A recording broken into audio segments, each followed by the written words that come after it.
5, verso 21 em diante.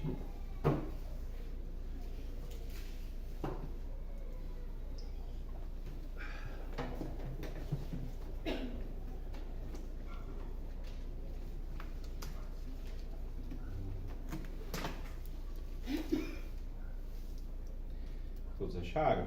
A palavra do Senhor diz assim: Tendo Jesus voltado de barco para outra margem, uma grande multidão se reuniu ao seu redor, enquanto ele estava à beira do mar.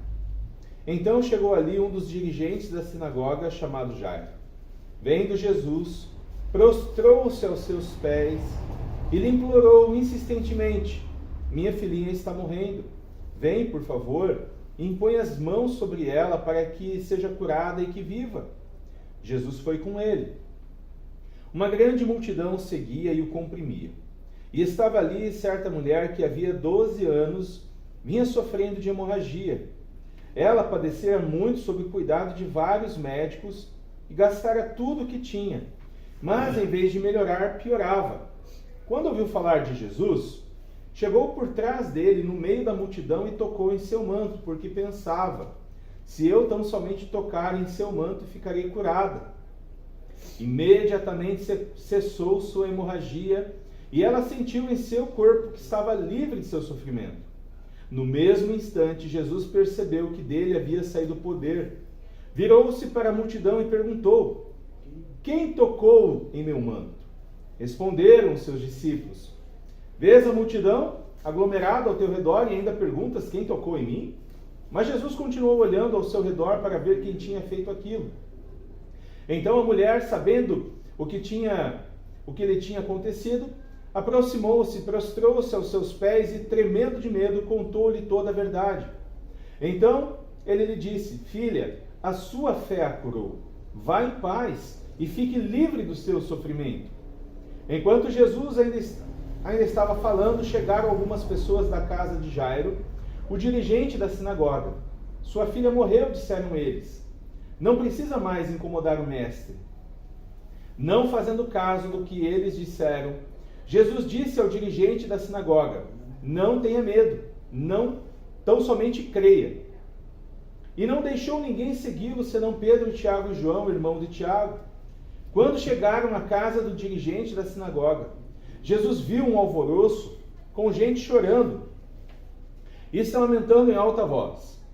Então entrou e lhes disse: Por que todo este alvoroço e lamento? A criança não está morta, mas dorme. Mas todos começaram a rir de Jesus. Ele, porém, ordenou que eles saíssem. Tomou consigo o pai e a mãe da menina e os discípulos que estavam com ele, e entrou onde se encontrava a criança. Tomou-a pela mão e lhe disse: Talita cumi, que significa: menina, eu lhe ordeno, levante-se. Imediatamente a menina, que tinha 12 anos de idade, levantou-se e começou a andar. Isso os deixou atônitos. Ele deu ordens expressas para que não dissessem nada a ninguém e mandou que dessem a ela alguma coisa para comer. Capítulo 6. Jesus saiu dali e foi para a sua cidade, acompanhado dos seus discípulos. Quando chegou o sábado, começou a ensinar na sinagoga, e muitos dos que ouviam ficavam admirados. De onde vêm essas coisas? Perguntavam eles. Que sabedoria é esta que lhe foi dada? E estes milagres que ele faz? Não é este o carpinteiro, filho de Maria, irmão de Tiago, José, Judas e Simão? Não estão aqui conosco as suas irmãs? E ficavam escandalizados por causa dele. Jesus lhes disse: Só em sua própria terra os seus parentes, só em sua própria terra, entre os seus parentes e em sua própria casa, é que um profeta não tem honra. E não pôde fazer ali nenhum milagre, exceto impor as mãos sobre alguns doentes e curá-los, e ficou admirado com a incredulidade deles. Vamos orar mais uma vez? Deus e Pai de nosso Senhor Jesus Cristo, estamos diante da Tua palavra, Senhor, e que Teu Espírito Santo fale ao nosso coração. Não permita que Satanás roube as sementes que serão plantadas no nosso coração, mas que pela obra do Teu Espírito Santo ela venha frutificar, ela venha dar fruto, o fruto da fé, que tua palavra diz que a fé vem por ouvir a tua palavra. Nos abençoe. Em nome de Jesus, nós oramos. Amém. Não tenha medo. Tenha fé. Você pode olhar para a pessoa que está do seu lado e falar, não tenha medo, tenha fé. Tenha medo, tenha fé. Tenha fé. Tenha fé. Esse é o tema do meu sermão nessa noite. Não tenha medo, tenha fé. Nós estamos caminhando pelo Evangelho de Marcos, o primeiro evangelho a ser escrito. Não é o primeiro da nossa Bíblia, né? O primeiro é Mateus. E provavelmente Mateus está ali porque foi o evangelho mais utilizado no princípio pela igreja cristã. Por muito tempo, Marcos, pelo seu tamanho e por ser reduzido em seus relatos sobre Jesus em alguns pontos, acabou ficando um pouco mais de lado. Mas Marcos foi o primeiro evangelho. Nós estamos caminhando, né, ao capítulo a capítulo. Nos últimos 2 domingos nós falamos a respeito das parábolas do reino, em especial da parábola do solo, que a gente conhece como parábola do semeador, mas que de semeador não tem nada. Ali o foco são os solos, que é o coração dos homens. E nessa parábola nós vimos a grande ênfase desta parábola, inclusive o título do sermão foi Uma Vida que Frutifica. Uma vida que frutifica são necessários 2 elementos, você lembra? Ouvir e guardar a palavra de Deus no seu coração é nossa responsabilidade. Mas a responsabilidade de Deus é frutificar essa palavra em nossa vida enquanto a gente dorme. Nós vimos isso. Na semana passada nós vimos Jesus no meio da tempestade e aí a pergunta dos discípulos, quem é este homem que o vento e o mar lhe obedecem? Nós vemos que Jesus acalma a tempestade. Vimos também o homem, o Gerazeno ou o Gadareno, que era habitado por uma legião de demônios, mas que foi liberto pelo poder de Jesus Cristo. Hoje nós veremos, eu dividi esse sermão em 3 pontos. Nós veremos o problema, ou os 2 maiores problemas, que é a doença e a morte. Nós veremos a solução para esse problema que o texto nos apresenta, que é uma fé destemida em Jesus. E nós teremos a aplicação, né? A necessidade de termos uma fé destemida, porque incredulidade acaba restringindo o poder de Jesus em nossa vida. Então, em primeiro lugar, eu quero destacar os 2 grandes problemas que nós encontramos nesse texto: a doença e a morte. A doença de uma mulher e a doença e a morte de uma menina muito jovem. Uma mulher que durante 12 anos estava sofrendo com um sangramento que não parava. Nós não sabemos que tipo de sangramento é esse. Alguns vão achar que é devido ao seu fluxo menstrual. Mas a verdade é que Marcos não destaca para nós, não deixa claro que tipo de hemorragia essa mulher tinha. Mas ela, por 12 anos, por longos 12 anos, vinha sofrendo com esta doença. E nós vemos também o relato de uma menina que, por incrível que pareça, também tinha 12 anos. A idade dela é o tempo de vida que a mulher estava sofrendo. E essa menina também estava doente. Marcos não nos diz o que ela tinha. E ela acaba morrendo antes da chegada de Jesus. Meus irmãos, a doença e a morte são, sem dúvida, as maiores causas de aflições na humanidade. E sabe o que é interessante? Os nossos animaizinhos, os cachorrinhos, o Bidu, a Meg, o Blue, eles não se preocupam com a morte. Eles não ficam preocupados com a morte. Eles não ficam ansiosos com o diagnóstico que eles vão receber e que pode, talvez, mostrar que eles estão doentes. Eles não gostam muito de veterinário, é verdade. A gente também não gosta muito de médico. Mas eles não têm essa ansiedade. E quando nós olhamos para a criação, nós percebemos que isso acontece com a criação também. Se você olha para as árvores, para as plantações, elas não têm medo de pragas, de enfermidades que podem acometê-las. Elas não têm medo nem mesmo da morte. Toda vez que nós cortamos ali um pezinho de alface, aquele pezinho está morrendo. Quando nós olhamos para os rios, nós não percebemos medo nos rios ou no mar, com a poluição. Mas nós, homens e mulheres, temos medo. E em algum momento da nossa vida, nós vamos experimentar situações de doença e de morte que vão nos deixar apavorados. Porque é isso que doença e morte acabam fazendo. Pessoas ficam apavoradas. Nós temos aqui a filha de Jairo. O texto começa falando a respeito da filha de Jairo. Jesus volta de barco para a parte mais ocidental, para a parte judaica do Mar da Galileia. Como é que nós sabemos isso? O texto fala que existe uma sinagoga, e quando nós lemos o texto, nós vimos uma expressão em aramaico. Talita cumi é uma expressão em aramaico. E aramaico, meus irmãos, era uma língua comum daquele tempo. Então Jesus falava em aramaico, ele conhecia o grego, ele conhecia o hebraico, ele conhecia latim, mas a língua corrente dos tempos de Jesus era o aramaico. Porém, o Evangelho de Marcos foi escrito em grego, porque os leitores principais, os primeiros leitores, provavelmente estavam em Roma e conheciam o grego. Como de costume, quando Jesus chegava em algum lugar, o que acontecia? Uma multidão se reunia. E não é diferente. Nesse texto, especialmente no capítulo 5, os teólogos vão dizer que nós temos aqui um sanduíche. E eu diria que nós temos um sanduíche de milagres.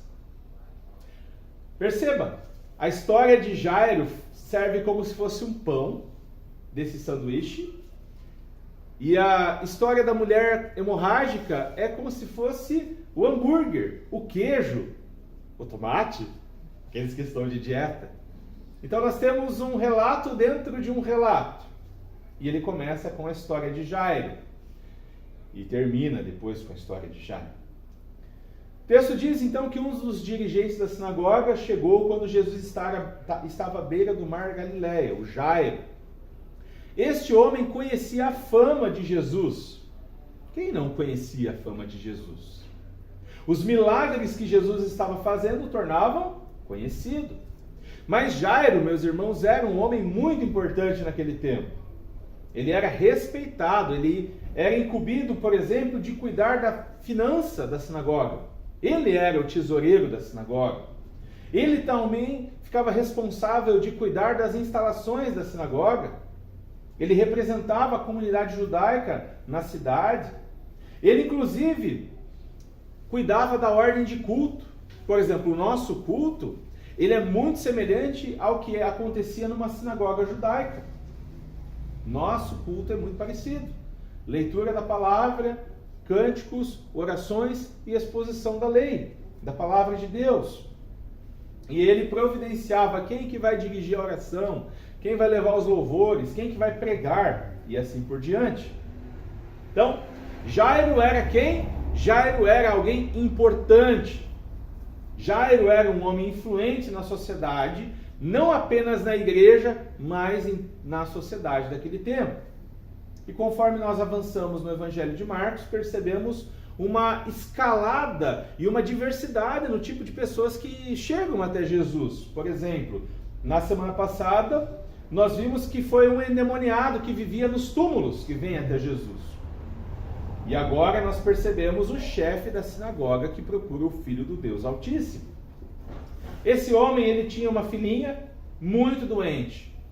E ele estava com medo que a filhinha dele morresse. Meus irmãos, hoje, quando nós ficamos doentes, por exemplo, recentemente, um dos nossos amigos, irmãos, o Moacir, foi diagnosticado com leucemia. Hoje nós sabemos que esse tipo de leucemia tem cura. Tem tratamento. Mas no tempo de Jesus a medicina não era tão avançada. Então receber um diagnóstico de uma doença Era como se fosse uma sentença de morte, muitas das vezes. E esse pai estava desesperado, aflito. E esse medo, o medo que sua filhinha morresse, dona Cleri, faz com que esse chefe da sinagoga procurasse o homem que tinha sido acusado de estar em parceria com Beelzebu. É como a gente viu lá atrás. Porque Jesus foi acusado disso. Então é com o coração aflito, medo, cheio de medo, que Jairo chega a Jesus. Jesus, para Jairo, é a última opção, é a última porta, é a última tentativa de salvar sua filhinha. E se nós fecharmos os nossos olhos, nós podemos imaginar essa cena, meus irmãos. Um homem tão importante, tão respeitado, que diante de Jesus cai de joelhos. Diante do homem de Nazaré, esse homem, chefe de sinagoga, cai de joelhos. Esse homem de posição tão elevada, com condições de suprir o bom e o melhor para sua família, suplica de forma insistente por sua filhinha. Ele se coloca na melhor posição que alguém pode estar, é aos pés de Jesus. Esse homem poderia se colocar num pedestal, mas é nos pés de Jesus que ele se lança. No verso 22 e 23 nós lemos: Então chegou ali um dos dirigentes da sinagoga, chamado Jairo. Vendo Jesus, prostrou-se aos seus pés e lhe implorou insistentemente: Minha filhinha está morrendo, vem por favor e impõe as mãos sobre ela para que seja curada e viva. Irmãos, se você olhar para o Evangelho de Marcos, do capítulo 1 até agora, você vai ver que apenas um leproso lá no capítulo 1 se ajoelha diante de Jesus e os demônios caem de joelhos diante de Jesus.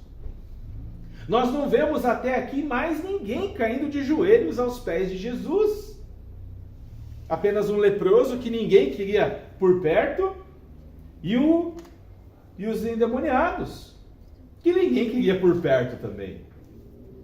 Mas agora é Jairo, o chefe da sinagoga, um cara importante que cai de joelhos implorando por um milagre.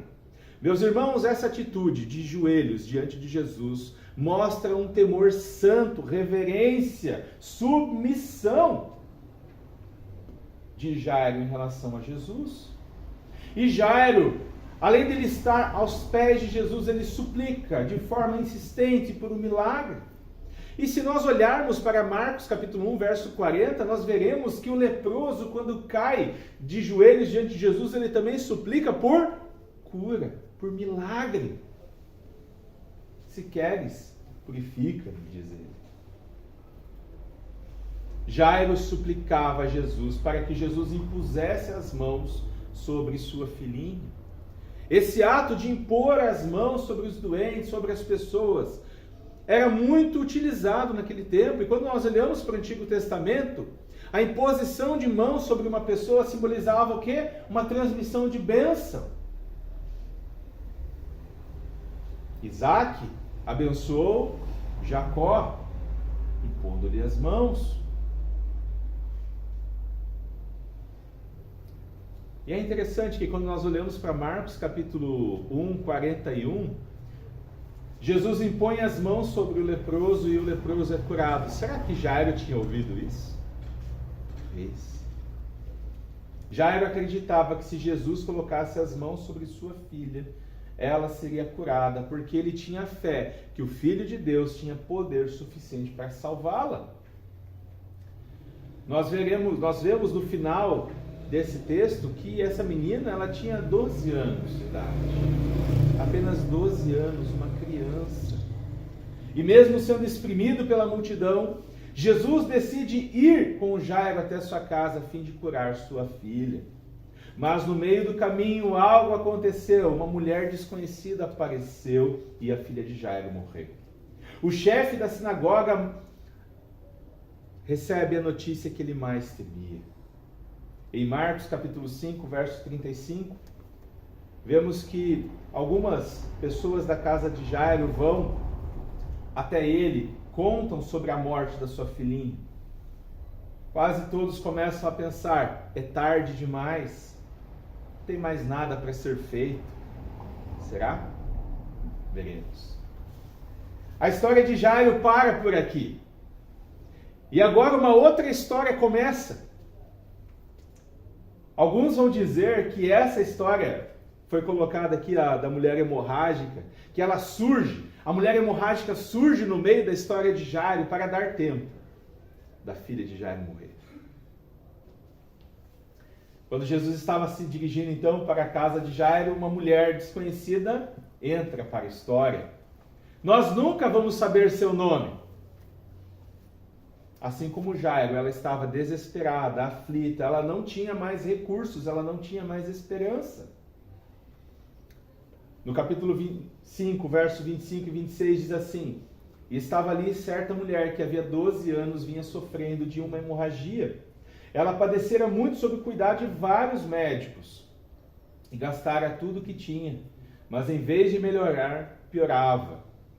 Em nenhum momento, meus irmãos, nós sabemos o nome dessa mulher. Ela era alguém insignificante.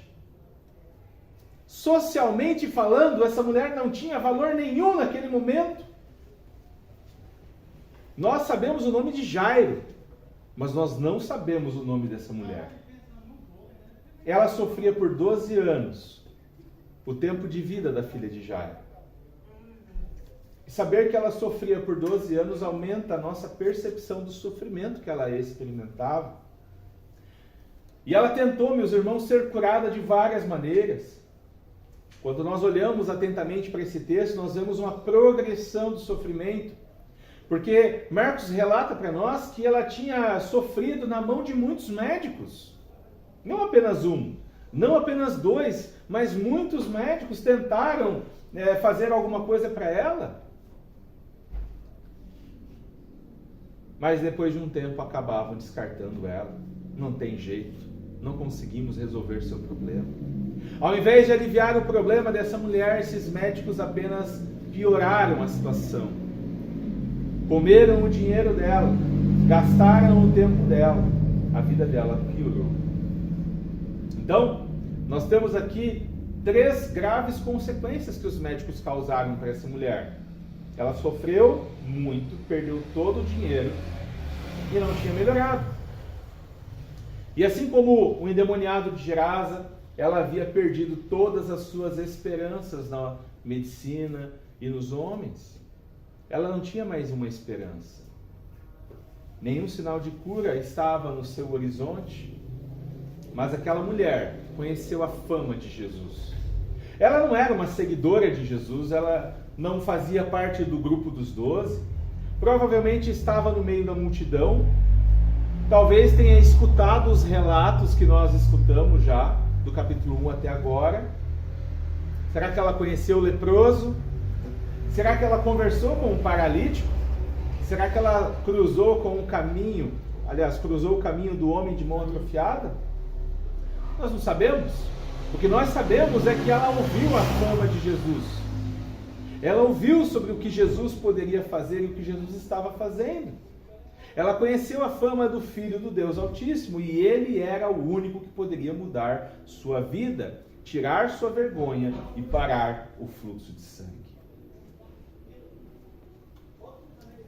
Nós temos medo, meus irmãos, mas não era para ser assim. Não suportamos a ideia de ficar doente e morrer, mas não era para ser assim. Não era para você e eu ficarmos doentes, não era para ficarmos maus, não era para morrermos. Nós não fomos criados dessa forma. Não é um erro de fabricação. O nome disso é pecado. O grande problema se chama pecado. E é por causa do pecado que crianças de 12 anos ficam doentes e morrem.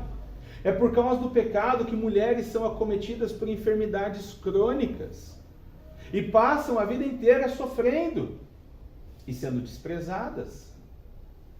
Não era para um pai ou uma mãe enterrar seus filhos. Não era para ser assim. Não era para homens sofrerem com doenças que os tornam quase que um párias na sociedade. Nós temos medo, muito medo. Nós não sabemos quando vai chegar a nossa vez. E é por isso que nós temos medo. Nós não sabemos quando nós vamos experimentar um sofrimento. E é por isso que nós temos medo. Nós não estamos acostumados com essa ideia. Mas quando nós voltamos os nossos olhos para o relato da criação em Gênesis 1 e 2, percebemos a ausência de medo.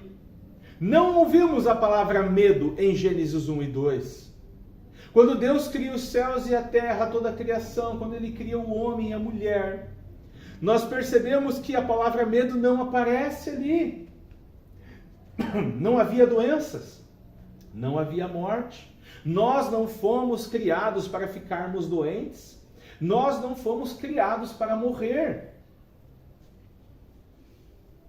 Mas Deus havia instituído uma lei, uma regra, uma ordem que não poderia ser quebrada. E se essa regra fosse quebrada, a morte passaria a fazer parte da nossa rotina. Isso daria sérias consequências.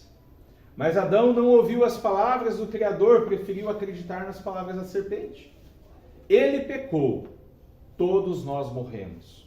Um só ato de desobediência de Adão causou a morte de todos os homens. Causou a desgraça de todos os homens. E a partir daquele momento em que Adão pecou, nós percebemos até mesmo na Escritura e na história que nós passamos a experimentar morte. Nós passamos a ficar doentes. Nós passamos a sentir medo. E hoje, quando nós olhamos ao redor, nós vemos a devastação do pecado. Tudo foi manchado pelo pecado. O pecado é o grande problema. E é por isso que nós temos medo. Não era para ser assim. Não era, meus irmãos, para crianças terem leucemia. Não era, meus irmãos, para mulheres terem câncer de mama. Não era para nós olharmos para os nossos avós e ver eles com Alzheimer. Não era para ser assim. Não era para adolescentes e jovens perderem os movimentos de braços e pernas. Não era para mulheres e homens serem inférteis. Não era para bebês nascerem antes de morrer. É por isso que nós temos medo, porque não era para ser assim. Nós temos medo de perder alguém porque fomos criados para a vida, não para a morte. Mas qual é a solução então para a doença e para a morte? A solução, meus irmãos, para a doença e para a morte é uma fé sem medo, é uma fé destemida. O ser humano, eu e você, nós temos facilidade em acreditar nas pessoas. Nós temos facilidade em crer. E aqui eu não estou falando da fé salvadora em Jesus Cristo. Estou falando da fé natural que nós desenvolvemos ao longo do tempo com as pessoas. Logo cedo nós desenvolvemos a fé de que o nosso pai e a nossa mãe não vai nos abandonar no meio do mercado. Nós acreditamos que no final do dia eles vão nos buscar no colégio. Com o passar do tempo, nós temos fé que vamos conseguir pagar nossa casa, nosso carro, que inclusive vamos manter os votos do casamento. Nós também temos facilidade para acreditar nos desconhecidos. Pessoas que a gente nunca viu na vida, mas que a gente começa a conversar e cria-se uma simpatia por essa pessoa. E nós temos facilidade em crer. E muita gente perde dinheiro por causa disso. Nós temos facilidade, inclusive, em acreditar em coisas que nós não entendemos, não dominamos, como ciência e religião. Nós não precisamos nem mesmo de provas convincentes para crermos. Somos seres que creem. Deus nos criou como seres que creem. A fé destemida de uma mulher desconhecida. A fé em Jesus Cristo não é algo natural ao ser humano. Nós não nascemos com fé em Jesus Cristo. Eu não sei em que etapa da sua vida você conheceu a Jesus, que você começou a caminhar com Jesus. Talvez desde pequeno você caminha com Jesus. E talvez você não tenha como identificar um momento na sua história em que você teve um encontro com Cristo. Talvez esse encontro foi sutil. Você simplesmente foi chegando perto, daqui a pouco você viu, poxa, já estou sendo batizado, já estou congregando, amo Jesus, você não percebeu. Mas a verdade é que nós não nascemos com fé no Senhor. O pecado obscureceu o nosso entendimento de Deus, nos afastou do Senhor e nos tornou inimigo do Criador. Mas em Romanos capítulo 10, verso 17, o apóstolo Paulo nos diz que a fé em Jesus Cristo vem através de ouvirmos a palavra de Deus. Há 2 semanas atrás, nós ouvimos a respeito da parábola do solo. E focamos especialmente nessa parábola. E nós percebemos a grande ênfase que Jesus dá na responsabilidade de ouvir e guardar a palavra de Deus em nosso coração.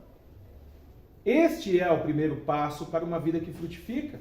Pois uma vez que nós ouvimos a palavra de Deus e guardamos ela em nosso coração, Deus trabalha em nós de forma incompreensível e automática, fazendo com que os frutos apareçam. E meus irmãos, um dos frutos que surgem quando nós guardamos a palavra de Deus no nosso coração é uma fé destemida em Jesus Cristo. A fé em Jesus Cristo brota em nosso coração quando o nosso coração recebe a palavra de Deus e essa palavra é guardada, ela fica ali no coração e ela dá fruto. Aquela mulher ouviu alguém falar sobre Jesus Cristo. E ela guardou no coração aquilo que ela ouviu. E Deus frutificou fé no coração, uma fé sem medo, corajosa, que fez com que ela fosse aonde Jesus estava. E ela não tinha medo.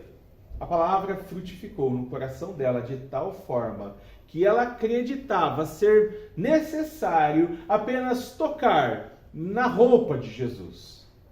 Ela não precisava tocar em Jesus.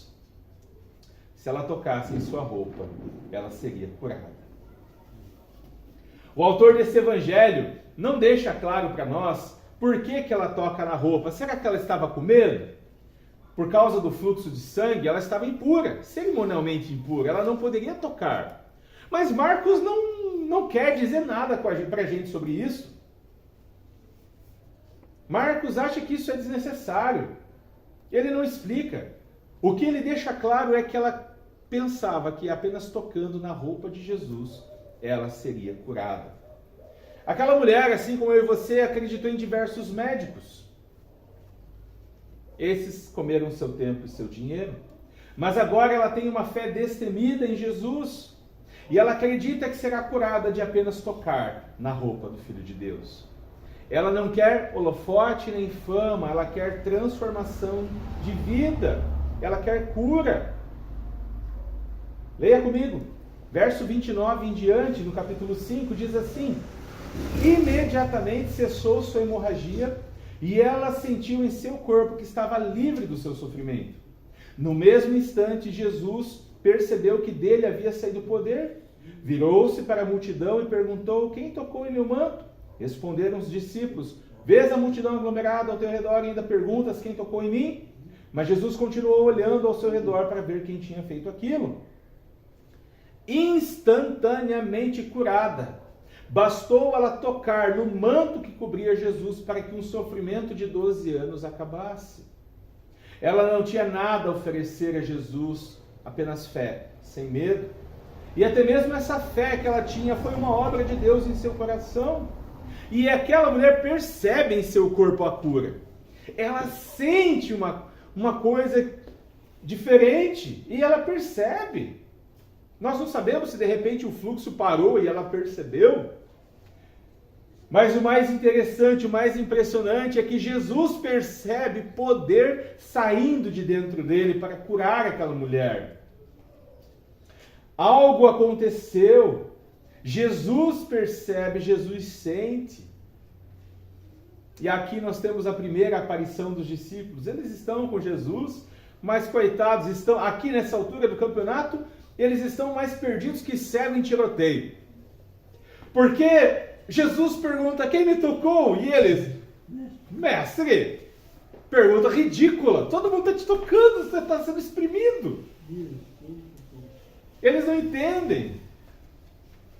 Jesus olhava ao redor porque alguém tinha lhe tocado, ele queria saber quem era. E a mulher então se revela a Jesus e aos demais, conta o que estava acontecendo com ela. E ela também, assim como Jairo, assim como o leproso, assim como os demônios, ela se joga aos pés de Jesus Cristo, Filho de Deus. Aquela mulher estava assombrosamente maravilhada com aquilo que tinha acontecido com ela. Um sofrimento de 12 anos acabou. A vida dela mudou a partir daquele momento. E ela tremeu diante do Filho de Deus. Jesus se importa com cada um dos seus discípulos.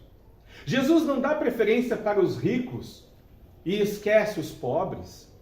Jesus tratou da mesma forma o chefe da sinagoga, conhecido em toda a cidade, um cara influente, cheio de poder, político e religioso, mas ao mesmo tempo Jesus também trata da mesma forma essa mulher desconhecida, nós não sabemos seu nome, seu rosto. Jesus tratou da mesma forma, com o mesmo carinho. E as palavras finais de Jesus para essa mulher servem de encorajamento. Filha, a sua fé a curou, vá em paz e fique livre desse sofrimento. Esta mulher, meus irmãos, é uma verdadeira discípula de Jesus Cristo. E até aqui ela é a única que é chamada de filha. Lembre aquilo que nós vimos alguns domingos atrás, Jesus na casa, os discípulos em volta dele, daqui a pouco chega sua mãe e seus irmãos, e ele fala que minha família, minha mãe, meus irmãos são aqueles que fazem a vontade de Deus, aqueles que estão aqui comigo. Essa mulher, completamente desconhecida, sem era nem beira, sem família provavelmente, agora pela fé em Jesus é adotada na família de Deus. Meus irmãos, Jesus demonstra amor até mesmo por pessoas mais simples, menos favorecidas. E essa mulher recebe um título de filha, muito maior do que qualquer outro título que alguém poderia receber. E Jesus elogia a fé dessa mulher. Ela ouviu as palavras sobre Jesus, guardou no coração, e essas palavras frutificaram uma fé destemida. Ela recebeu sua cura por causa da fé em Jesus. Esta fé é uma confiança completa na capacidade de Jesus lidar com qualquer coisa, até mesmo com uma doença. É uma coisa interessante, meus irmãos, a fé dessa mulher permitiu ela participar do ato de cura realizado por Jesus. Ela participa. Uma cura física, mas também espiritual, porque agora ela é filha também de Deus. Voltando para Jairo, nós encontramos uma fé destemida diante da morte. No verso 35 em diante diz assim: enquanto Jesus ainda estava falando, chegaram algumas pessoas da casa de Jairo, dirigente da sinagoga. Sua filha morreu, disseram eles. Não precisa mais incomodar o mestre. Não fazendo caso do que eles disseram, Jesus disse ao dirigente da sinagoga: não tenha medo, tão somente creia. E não deixou ninguém segui-lo, senão Pedro, Tiago e João, irmão de Tiago. A mulher tinha acabado de ser curada, Jesus ainda está falando, e agora chega uma notícia que Jairo tanto temia: sua filha morre. Eu nunca recebi, meus irmãos, uma notícia dessa. E talvez eu nunca receba. Talvez você nunca recebeu uma notícia dessa. Apesar disso, acredito que cada um de nós pode, pelo menos, imaginar o sofrimento e o desespero de um pai que recebe a notícia do falecimento de sua filha de 12 anos. A morte não avisa quando vem. E sabe o que é interessante? Mesmo quando a pessoa está nas últimas, a gente sabe que a pessoa vai morrer. A gente sabe que vai morrer, ela está doente demais, mas mesmo assim, nós levamos um susto. Nós não aceitamos porque não era para ser assim. Um pai receber essa notícia deve ser, meus irmãos, devastador. E se você já perdeu alguém que você amava muito, um pai, uma mãe, Você sabe desse sentimento. Se por acaso você já perdeu um filho, sinto muito por sua dor. Dizem que a perda de um filho, de uma filha, é uma das piores dores que alguém pode enfrentar. Muitos casamentos acabam por causa disso. Com a notícia da morte da menina, Jairo não precisava mais incomodar Jesus. Mas sabe o que é interessante? Quando nós olhamos o texto, nós percebemos ali dizendo que Jesus ignora aquelas pessoas. Jesus ignorou aqueles que disseram que a menina tinha morrido. Jesus planta no coração de Jairo a semente da fé, dizendo: não tenha medo, tão somente creia. E aqui, meus irmãos, os leitores de Marcos, ao contrário dos mensageiros vindo da casa de Jairo, aprenderam nos capítulos anteriores que nenhuma situação é desesperada para Jesus, o Filho de Deus, pois a semelhança de Deus, ele possui domínio sobre a natureza, os demônios e as enfermidades. Eles têm expectativa para saber o que o poderoso Filho de Deus vai fazer, porque Elias e Eliseu também tinham ressuscitado mortos. Será que ele é maior que Elias e Eliseu? O grande profeta Elias ressuscitou o filho de uma viúva em Sarepta. Seu discípulo Eliseu ressuscitou também o filho de uma mulher sunamita. Mas Jesus, meus irmãos, Jesus é maior do que Elias. Jesus é maior do que Eliseu. E se as palavras de Elias e de Eliseu foram dignas de confiança, as palavras de Jesus são dignas muito mais ainda de confiança, porque ele é o Filho do Deus Altíssimo. Jairo deve crer somente. Diante da morte, a única solução é uma fé destemida nas palavras de Jesus. E nós percebemos nesse relato que Jesus tinha, no grupo dos 12, Jesus tinha 3 discípulos que ele trouxe mais para perto: Pedro, Tiago e João. E são esses discípulos que vão ver com os seus próprios olhos aquela menina ser curada. No verso 38, Marcos 5:38 em diante, diz assim: quando chegaram à casa do dirigente da sinagoga, Jesus viu um alvoroço, com gente chorando e se lamentando em alta voz. Então entrou e lhes disse: por que todo esse alvoroço e lamento? A criança não está morta, mas dorme. Mas todos começaram a rir de Jesus. Ele, porém, ordenou que eles saíssem, tomou consigo o pai e a mãe da criança e os discípulos que estavam com ele, e entrou onde se encontrava a criança. Quando Jesus chega lá, ele encontra um clima de velório. Os nossos velórios hoje em dia, eles não chegam nem aos pés de um velório daquele tempo. Naquele tempo, mulheres eram contratadas para chorar nos velórios. Flautistas eram contratados para tocar e proporcionar um ambiente para que as pessoas colocassem para fora as suas emoções. Talvez alguns de vocês já tenham experimentado isso. Você está num lugar com pessoas chorando, uma música de fundo tocando, provavelmente você vai também querer chorar. Nós não vemos isso em velórios hoje, mas era assim naquele tempo. Então Jesus chega e ele percebe esse clima. E as pessoas, ouvindo Jesus dizer que a menina estava dormindo, ela não estava morta, elas começam a zombar de Jesus. Diante da falta de fé daqueles homens e mulheres, Jesus ordena que todo mundo saia.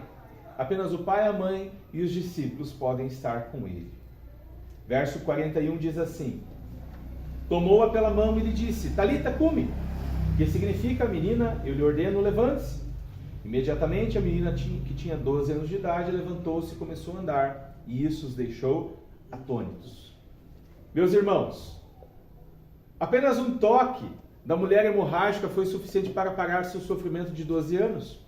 Agora, são duas palavras que são suficientes para trazer uma menina morta à vida. E o mais interessante, nós lemos as mesmas palavras que Jesus usou. Talita cumi foi literalmente as mesmas palavras que saíram da boca do Salvador.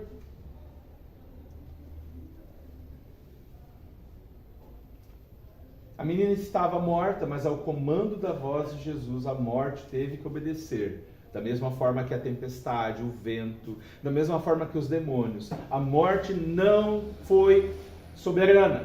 Ela teve que se dobrar. Ela teve que entregar de volta aquela criança. E a ressurreição desta menina apontava para algo que iria acontecer mais adiante, quando o Filho de Deus, após 3 dias, ressuscitaria do mundo dos mortos. A ressurreição dessa menina não acontece de uma forma escatológica. Por exemplo, nós hoje sabemos que nós vamos morrer, mas quando Cristo voltar, os mortos vão ressuscitar. Mas essa morte e essa ressurreição desta menina não é esta morte. Então, tecnicamente falando, esta ressurreição é mais uma ressuscitação, porque essa menina ainda vai morrer futuramente. Mas naquele momento ela estava morta e Jesus a traz de volta. E quando nós olhamos para o texto, nós nos lembramos da sogra de Pedro. Lembra da sogra de Pedro? Quando Jesus cura ela, o que ela começa a fazer? Servi-los. Isso serve para provar que ela estava curada. Aqui, quando a menina se levanta e anda, isso prova que ela está viva novamente, ela não está mais morta. Milagre, meus irmãos. Todo mundo está de boca aberta diante daquilo que aconteceu. E por fim, Jesus ordena que dessem alguma coisa para ela comer. Proibiu eles de contar a respeito da ressurreição dessa menina e pediu que dessem comida para ela se alimentar. Mas como manter segredo diante de um milagre desse? Como esconder uma ressurreição de mortos? É possível? Não tem como, porque a casa estava cheia de gente que estava lá chorando a morte da menina. Os flautistas estavam lá, eles tinham visto o corpo dessa menina. Talvez essa menina já estivesse cheirando mal. Ninguém pode esconder uma lâmpada embaixo da cama. Ninguém pode esconder o que Jesus tinha feito por essa menina. Então, Jesus ordena que ninguém conte nada a ninguém e pede que deem comida para ela. Meus irmãos, para os leitores de Marcos, isso pode ter servido para tranquilizá-los de que o seu Pai Celeste sabe que eles têm necessidades e é por isso que são ensinados a orar pelo pão de cada dia. Mas o que isso significa para mim? Qual a importância de ter uma fé destemida, mesmo sabendo que nem sempre Jesus vai fazer o milagre que a gente pede? Então, em terceiro lugar, nós temos a aplicação. Uma fé destemida nos dá a oportunidade de experimentarmos o poder de Jesus. É verdade, meus irmãos, que nem sempre os nossos pedidos vão ser atendidos da forma que a gente pede, porque nós não estamos no iFood da fé. Quando você pede lá o seu lanche, a sua pizza no iFood, Deus não é o iFood. Então nem sempre o pedido vai ser respondido como a gente espera. A teologia da prosperidade e da confissão positiva causaram um enorme estrago no Brasil e no mundo. Todos nós aqui conhecemos alguém que acreditou cegamente naquilo que falsos pastores ensinaram sobre Deus ser obrigado a atender pedidos quando colocado à prova. Nós ouvimos na época que nós estávamos em Joinville a respeito de uma mulher que frequentava uma igreja da teologia da prosperidade. E essa jovem teve um câncer, mas um câncer galopante. E os seus pastores e a sua igreja diziam para ela que ela estava curada. Diziam para ela que ela estava curada, que ela não precisava fazer tratamento, que ela não precisava de remédios.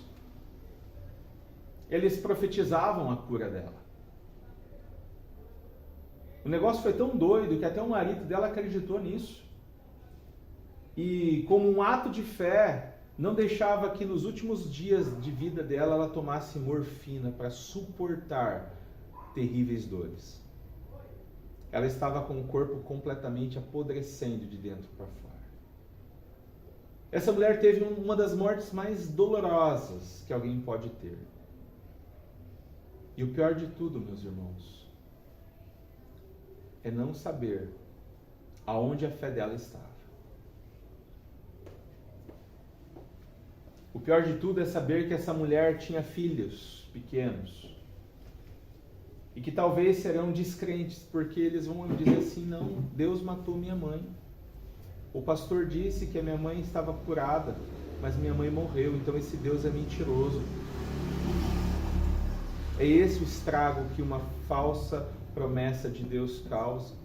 É esse o estrago que a teologia da prosperidade causa.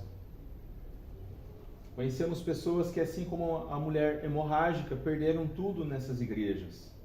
Pessoas que acreditaram em falsas promessas feitas por falsos pastores e que deram tudo o que tinham para receber o milagre.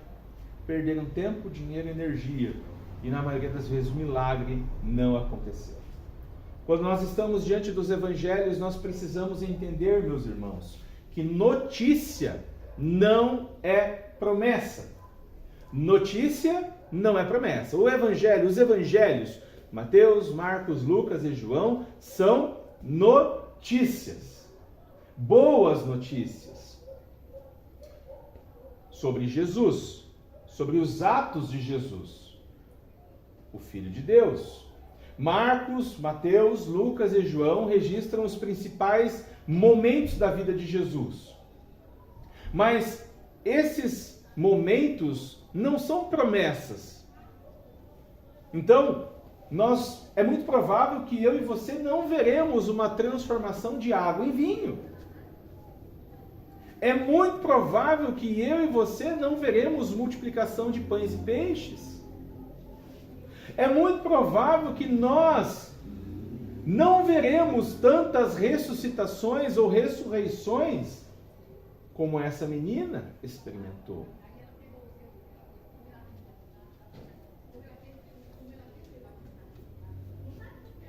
Deus pode fazer tudo de novo? Sim. Jesus continua o mesmo hoje? Com certeza. Mas isso não significa que as coisas vão acontecer da mesma maneira. Então, os relatos de milagres, as curas, as ressurreições que estão presentes na Bíblia, elas estão ali por um motivo. E um desses motivos é produzir fé no nosso coração. É fazer com que eu e você creiamos no Filho de Deus, em Jesus Cristo. E creiamos que Ele pode sim fazer milagres hoje. Basta pedirmos com fé, de acordo com a vontade de Deus, que nós seremos atendidos. Não é porque nós fazemos uma fogueira santa de Israel, não é porque estamos sendo fiéis em dízimos e ofertas, mas porque Deus é bom e Deus é gracioso com as suas criaturas. Quando nós vamos para o capítulo 6, comecinho do capítulo 6, nós percebemos a incredulidade dos moradores de Nazaré. Então, a história da mulher do fluxo de sangue e Jairo e sua filhinha mostram que quando nós temos fé em Jesus, uma fé destemida, nós podemos experimentar o poder dele em nossa vida. Mas é interessante que nesse texto, no capítulo 6, nós percebemos que a incredulidade daqueles moradores impede o poder de Jesus em se manifestar de forma abundante. O texto diz assim, capítulo 6, verso 1. Jesus saiu dali e foi para a sua cidade, Nazaré, acompanhado dos seus discípulos. Quando chegou o sábado, começou a ensinar na sinagoga, e muitos dos que o ouviam ficavam admirados. De onde lhe vêm essas coisas? Perguntavam eles. Que sabedoria é esta que lhe foi dada? E estes milagres que ele faz? Não é este o carpinteiro, filho de Maria, irmão de Tiago, José, Judas e Simão? Não estão aqui conosco as suas irmãs? E ficavam escandalizados por causa dele. Jesus lhes disse: só em sua própria terra, entre seus parentes e em sua própria casa, é que um profeta não tem honra. E não pôde fazer ali nenhum milagre, exceto impor as mãos sobre alguns doentes e curá-los. e ficou admirado com a incredulidade deles. Então Jesus passou a percorrer os povoados ensinando. Jesus havia curado uma mulher de sua hemorragia, ressuscitado a filha de Jairo e agora volta para a terra natal. Ele não vai lá para tirar uma semana de férias, para um descanso. Não, ele vai para pregar o evangelho do reino, que é para isso que ele veio. E ele vai no dia de sábado na sua sinagoga. Nesse evangelho, Marcos não nos dá detalhes sobre o que Jesus pregou naquele dia. Qual foi a mensagem? Como que ele pregou?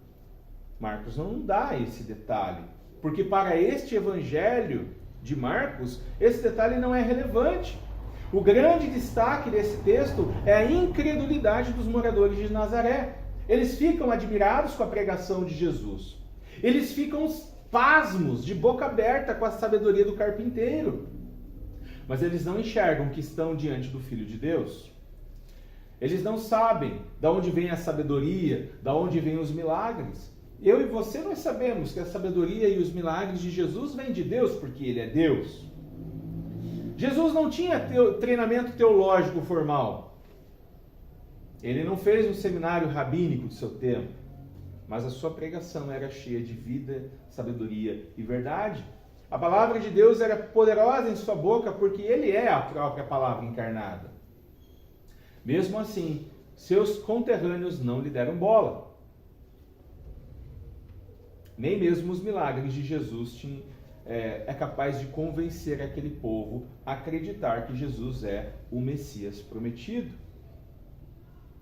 E aqui, meus irmãos, nós percebemos que a rejeição da palavra e da obra de Jesus em Nazaré é um claro lembrete da hostilidade que Jesus já tinha encontrado anteriormente e continuava a segui-lo. E no fim vai conduzi-lo até a morte. Então, o Gólgota e a cruz não vão pegar o leitor de Marcos de surpresa, porque desde o começo nós já estamos vendo essa hostilidade. Enquanto Deus o Pai reconheceu Jesus, o seu Filho amado, enquanto os demônios o reconhecem como Filho de Deus Altíssimo, os moradores de Nazaré o reconhecem como carpinteiro, filho de Maria, irmão de Tiago, José, Judas e Simão.